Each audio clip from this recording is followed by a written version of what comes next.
鼎爺個大仔李永漢究竟適合做咩工呢？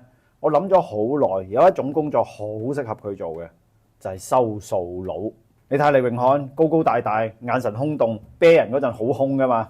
啲債仔淨係見到你個樣都已經心寒啦，咁啊先天有優勢啦。第二係心理質素，你諗下佢作為一個不事生產嘅人，40幾歲仲要做新手黨，問一個80歲嘅老人家攞錢生活都不特止啊！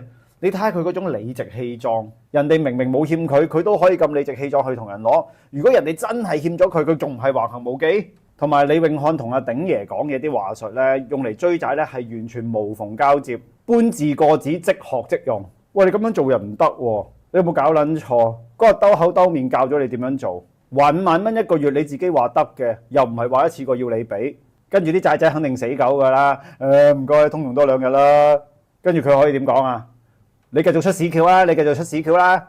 嗰啲有抵押品嘅債仔還唔起錢咧，佢就會話：而家你張屋契喺我手，我掟撚咗去銀行，你吹啊！所以總結一句，李永漢千祈唔好灰心，你去做收數佬大把前途。